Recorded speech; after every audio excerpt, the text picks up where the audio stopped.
Bien, 9 de la mañana con 32 minutos.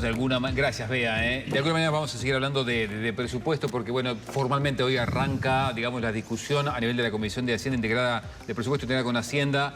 Se tuvo la visita por varias horas del ministro de Economía el pasado viernes, Odone, que de alguna manera planteó los lineamientos que tiene esa ley madre del gobierno, pero ahora empieza inciso por inciso. De hecho, bueno, hoy va la ministra de Defensa, la UTEC, mañana Salud Pública, Fiscalía, bueno, en fin. Y para ver el posicionamiento de la oposición es que vamos a recibir a uno de los integrantes, al doctor Pablo Abdala, diputado del Partido Nacional. Diputado, ¿cómo anda? Muy bien, muy contento, bien, con mucho trabajo por todo lo que acabas de decir. Bienvenido. Sí, gracias por invitarme. ¿El Partido Nacional ya tiene definido si algo de lo que ya vieron no van a acompañar? Sí, los impuestos no los vamos a votar. La eliminación del secreto bancario tampoco la vamos a votar. ¿Ninguno de los impuestos? No. Por razones de fondo, por razones de legitimidad, que el propio ministro el otro día reconoció, hizo un mea culpa. El ministro es un hombre muy franco, muy sólido técnicamente y además dice lo que piensa. Y él dijo muy enfáticamente que se había cometido un error, que en campaña se había comprometido que la presión tributaria no iba a incrementarse y que ahora se está incrementando. Lo dijo con una enorme sinceridad que yo quiero reconocer. ¿Pero eso es un tema, perdón, de legitimidad? Yo ¿O de creo que una sí. Promesa incumplida? Y bueno, son nombres que le podemos poner a la misma cosa. Pero promesas incumplidas por parte de quien gana las elecciones en temas tan sensibles, creo que terminan representando cuestiones de legitimidad no formal. Claro. Nadie duda que bueno, que el gobierno actúa legítimamente porque fue electo de acuerdo a los procedimientos previstos por la Constitución. Pero hay un tema que tiene que ver con la legitimidad de ejercicio, con la legitimidad sustancial. ¿Desacredita la palabra del gobierno? Bueno, yo creo que por lo pronto la orada o la mancilla, para ponerlo en algunos términos, pero evidentemente esto genera un desgaste o puede comprometer la credibilidad no solo del gobierno, del sistema político. Tampoco quiero dramatizar, pero sí decir las cosas por su nombre, decir las cosas como son. Y creo que además hay razones de oportunidad. Cada propuesta impositiva es distinta, no es lo mismo el impuesto TEMU que el impuesto global, que el impuesto a los incrementos patrimoniales. Pero el propio ministro reconoció, por ejemplo, el otro día, con relación al impuesto global, que pudiera ser el que podríamos en otro contexto discutir, porque todos los países lo discuten o lo han discutido, sí. Algunos ya están de vuelta, pero precisamente por eso, por la gran incertidumbre que hay con relación a él, debiéramos hacer un análisis mucho más ponderado, tomarnos más tiempo en el ámbito de la Comisión de Hacienda. Fíjense ustedes que uno dice el impuesto global, entonces los oyentes capaz que creen que es un artículo en el presupuesto que dice institúyese el impuesto global. No, son 80 artículos de los 700 artículos en impuesto global. Es un título nuevo del Código Tributario, el título 21. El ministro me lo reconoció. Entonces digo, esos aspectos, ¿el Parlamento los tiene que votar a tapa cerrada? Yo el otro día dije, esto termina hasta rozando el fuero parlamentario, porque la potestad tributaria no es del gobierno, no es del Poder Ejecutivo, es del Parlamento. El Poder Ejecutivo tiene iniciativa. Ahora, quien debe aprobar impuestos o no aprobarlos, o aprobar exoneraciones, o en tal caso tomar definiciones tributarias, es el Poder Legislativo. ¿Y cómo lo defendió Odone ante esta consulta? Reconoció que es parte de su estrategia de incrementar los ingresos. Hizo referencia precisamente a que es un tema que está en debate, a la localización de lo que se genere por concepto del impuesto global, de que en lugar de que esas multinacionales que facturan más de 700 millones de dólares por año, bueno, tributen en sus países, lo hagan acá, y hasta ahí parece razonable el planteamiento.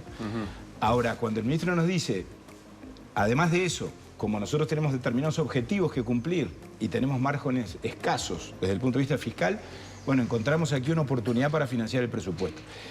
Curiosamente, el impuesto global representa el 80% de los ingresos que el Poder Ejecutivo espera obtener de los ajustes de impuestos, de los aumentos de impuestos, de las medidas tributarias. Ahora, es un impuesto que el mismo ministro dice, la discusión va a seguir abierta y esto no es definitivo, porque está sujeto a cambios. Si mañana estas empresas en sus casas matrices resulta que las exoneran del impuesto, entonces nosotros tendremos también que dejar de cobrarlo.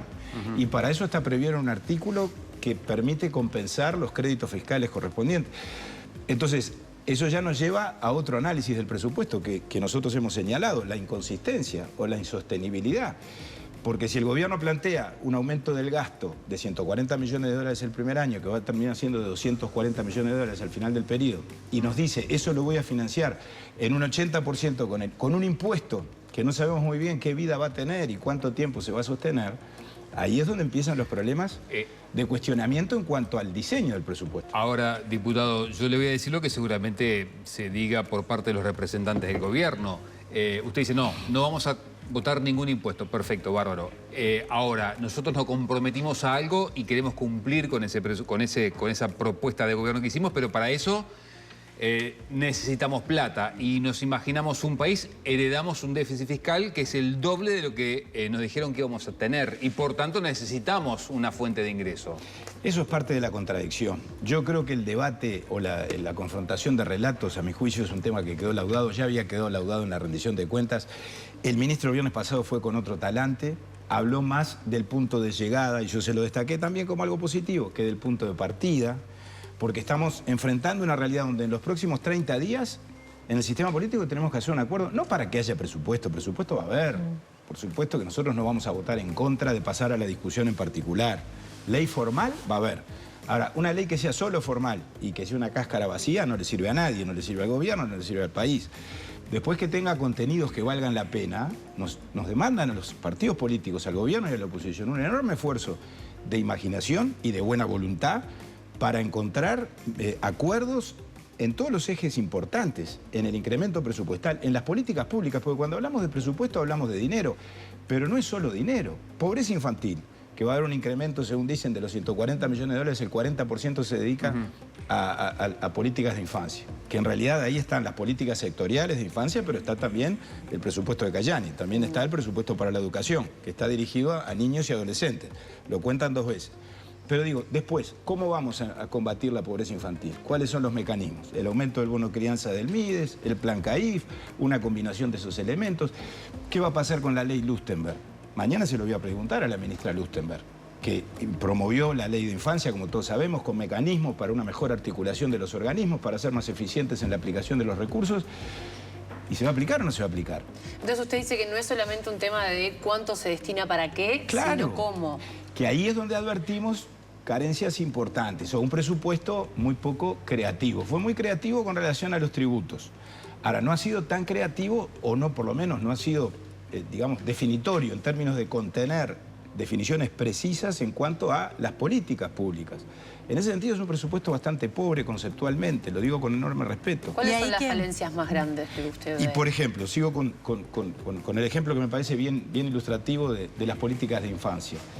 Bueno, se nos dice cuánto están dispuestos a incrementar, un 40% de los 140 millones de dólares. Después partimos de la línea de base del presupuesto de INAU, del presupuesto del MIDES, de lo que se ejecutó en el 2024, el anterior gobierno. O sea que tan comprometida la situación fiscal, y vuelvo a lo que me preguntabas antes, no sería si el gobierno nos dice en el arranque que está en condiciones de mantener lo que ya se ejecutó, no solo los créditos que había aprobado el último ajuste presupuestario, la última rendición de cuentas, además los refuerzos presupuestales que el gobierno anterior otorgó en el año 2024. A mí me consta, yo fui presidente del INAU para financiar el funcionamiento de los CAIF, para la ampliación de nuevos CAIF, la inversión social del MIDES. A partir de allí proyectan 140 millones de dólares más. Está bien, es un incremento. Tampoco es un nuevo presupuesto. La estructura básicamente es la misma. Entonces digo, por ahí no vemos mayores definiciones y después no se nos dice qué va a pasar con el Fondo de Infancia, que está vigente y que se le habían asignado alguna partida presupuestal que ahora no aparece. ¿Qué va a pasar con la ley Lustenberg?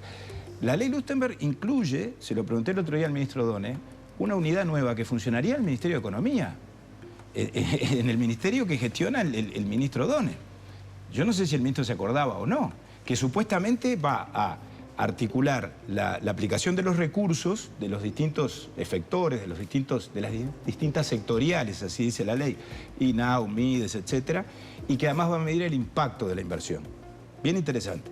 Ahora, esa unidad de coordinación que está vigente y la promovió la ministra Lustenberg en su proyecto, y la ministra Lustenberg hoy es la ministra de Salud Pública, que tiene que ver directamente también con la promoción de los derechos de los niños y de los adolescentes y su calidad de vida.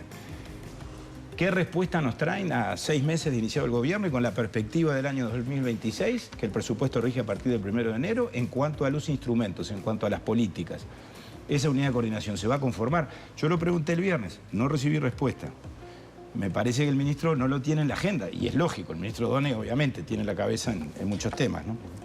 Diputado, ¿se está coordinando la acción de la oposición? ¿Cómo se van a parar ante este presupuesto? Uno tiende a pensar que con los colorados puede haber mayor entendimiento, pero ¿qué pasa con Cabildo? Y lo que pase con Cabildo tendrá que decirlo Cabildo. Cabildo es un partido de la oposición. Yo creo que ya la discusión en cuanto a si hay coalición o no hay coalición es una discusión casi que bizantina, porque coalición hubo para gobernar en el periodo pasado y hoy hay partidos de oposición que estuvimos coaligados en el gobierno en el periodo pasado y que podemos volver a estar coaligados en el futuro, eventualmente, pero que hoy tenemos que ejercer la oposición. Y como partidos de oposición que somos 5 partidos de oposición, hoy hay 6 partidos con representación parlamentaria, el partido de gobierno y 5 partidos más, entre nosotros coordinamos y articulamos y hacemos acuerdos, con el partido de Salle inclusive, blancos y colorados desde luego que también. Ha sido muy particular la relación con Cabildo Abierto, todos sabemos. Cabildo Abierto ha votado muchas veces con el gobierno, todos sabemos. Otras veces no ha votado con el gobierno y ha votado con nosotros. Pongo como ejemplo la ley de frontera. Allí promovimos determinadas soluciones que no estaban previstas en la propuesta del Poder Ejecutivo, que contaron con los votos de toda la oposición y con el voto en contra del Frente Amplio. Y salieron, se aprobaron. Así que cuando Cabildo reivindica su autonomía, está en su legítimo derecho y nosotros tenemos la nuestra. Y tampoco nosotros vamos a definir nuestra actitud frente al presupuesto, porque esto es el Partido Nacional, por lo que haga o deje de hacer Cabildo. Nosotros, Cabildo, haga lo que haga, el presupuesto en general lo vamos a votar, porque no le vamos a dar al país la señal de que en un escenario donde el gobierno no cuenta con mayorías operativas propias, vamos a dejar al país sin presupuesto. No, eso es una definición que el partido tomó el martes de la semana pasada en una reunión que ustedes vieron. Ahora, reitero, qué fácil sería para nosotros y quiero decir, qué grave sería nuestro comportamiento con el país si dijéramos, votamos en general y después arréglense como puedan. Y que por lo tanto salga un presupuesto que no le sirva a nadie, salga un mal presupuesto, que no le sirva al gobierno, que no le sirva al país. No, nosotros queremos que el presupuesto sea bueno, que sea superador del presupuesto anterior, porque eso es a lo que los países tienen que aspirar. Y no solo en términos de plata, repito, que el tema de la plata yo creo que ya no hay que discutirlo más. Cuando el gobierno dice el punto de partida es lo que se ejecutó en el 2024, para nosotros esa es una constatación muy satisfactoria, muy satisfactoria. Y que, no quiero poner la palabra riesgo, pero ¿qué desafío tiene que Cabildo tenga esa llave? Bueno, porque digo, es único, por lo menos el retorno a la democracia hasta ahora. También es un partido que tiene sus particularidades como nuevo en algún sentido, su segunda legislatura. ¿Entiende que capaz que tiene mucho poder? Y bueno, en términos relativos puede ser, pero ese poder depende de cómo se definan los escenarios. Porque mira que lo que capaz que se ve de afuera es, digamos, una cierta beligerancia en el debate, en la discusión, alguna subida de tono de vez en cuando entre gobierno y oposición, es verdad. Y eso tenemos que cuidarlo y tenemos que contenerlo. Pero después cuando tú pasás por el cernidor y ves qué pasó con las principales leyes. A ver, la ley de la caja profesional se terminó aprobando. Fue trabajoso, fue un proceso largo. La Cámara de Diputados tuvo que discutirla 2 veces. Ahora, la oposición tuvo una actitud seria, responsable, y la ley que terminó saliendo, salió en base a los planteos que la oposición hizo. Y bueno, y ahí no importó mucho lo que Cabildo hiciera o dejara de hacer. Es más, allí Cabildo en algún sentido estuvo más a la derecha o a la izquierda, no sé cómo decirlo, de nuestra propia posición, porque votó todo en contra con relación al tema de la caja profesional. La ley de rendición de cuentas, hubo rendición de cuentas porque todos la votamos, con el mismo sentido de responsabilidad y de lealtad institucional. Cabildo allí dio los votos para el aumento del tope de deuda. Está bien, porque esto no es lineal. La ley de frontera, que decíamos recién, salió una ley mejor que la que mandó el gobierno. ¿Por qué? Porque la oposición hizo aportes, incluyó y contempló a la industria nacional, por ejemplo. Que ahí nos quedó un antecedente que a mí me preocupa, Magdalena, y es que, por ejemplo, en el tema de incluir a la industria nacional en el régimen especial de importaciones que prevé esa ley y que es bien interesante para los departamentos de frontera, nosotros promovimos un aditivo y cuando el Frente vio que teníamos los votos para que prosperara, ajustamos la redacción entre gobierno y oposición y llegamos a una solución, que la celebramos como un acuerdo entre todos los partidos bien interesante. Ahora, después lo cambiaron en el Senado. Y eso lo venimos planteando como un mal precedente que si se diera ahora en la ley de presupuesto, creo que sería muy negativo y creo que enrarecería el clima que todos estamos obligados a mantener y a construir. Abdala, usted fue presidente de INAU, le cambio totalmente de tema. Presidente de INAU, subsecretario del Ministerio del Interior. ¿Cómo evalúa estos últimos casos de padres que se han autoeliminado y han matado a sus hijos? O sea, ¿qué es lo que cree que está fallando en el Estado? Estamos fallando todos. El Estado puede estar fallando en la medida del Estado y el sistema también. Pero acá hay un tema de la sociedad. Muchas veces lo hemos hablado con ustedes cuando estas cosas dramáticas pasan, que no son nuevas, hoy estamos todos conmovidos, pero en el año 2022 yo era presidente del INAU y el CIPIAB empezó a medir la violencia vicaria, a registrarla y los casos particularmente de homicidios o desenlaces de este tipo, que estábamos teniendo, no quiero que la memoria me traicione, pero entre 6 y 8 casos o muertes de menores y de niños por año. Eso demuestra la gravedad de esta situación. Ahora, ¿ahí qué falla? El sistema, seguramente, no llega a tiempo, la actuación coordinada entre la administración, la justicia. Ahora, es un tema en el que creo que todos tenemos que asumir la cuota parte de responsabilidad que nos corresponde. Me parece que si esperamos que el sistema haga todo y después cada uno de nosotros se mantiene en una posición de indiferencia, de no involucrarse, bueno, pues no estaremos contribuyendo a que las cosas cambien. Yo creo que aquí hay un tema de responsabilidad social compartida que es de ejercicio individual y que todos, por lo tanto, tenemos que advertir que tenemos ese problema, así como tomamos conciencia de que una vez tuvimos una pandemia y que nuestro comportamiento individual era necesario para que la salud de la sociedad entera estuviera bien resguardada y prevenida. Y bueno, y acá nos pasa algo parecido. Yo creo que es un tema, es como una especie de epidemia esto, llamémoslo de alguna manera, espantosa, horrible, que bueno, que si repito, no la asumimos en clave de conciencia colectiva, difícilmente esto cambie, Y me preocupan los planteos interesados de determinados sectores que ahora salen con que hay que derogar la ley de tenencia compartida. Eso me parece que es una actitud reaccionaria, que no solo no contribuye con lo que tenemos que hacer, sino que creo que todavía es hasta generadora de más violencia. Porque además pone el debate donde el debate no tiene que estar y le asigna a la ley de tenencia compartida características y efectos que nunca tuvo ni tendrá. Pues yo intervine en ese debate y sé lo que es. Estas cosas no se arreglan yendo a gritar a la torre ejecutiva. Vivimos en libertad, las organizaciones sociales están en todo su derecho. Bueno, pero eso lograron que los atiendan desde Torre Ejecutiva, Y está ¿no? muy bien, está bárbaro.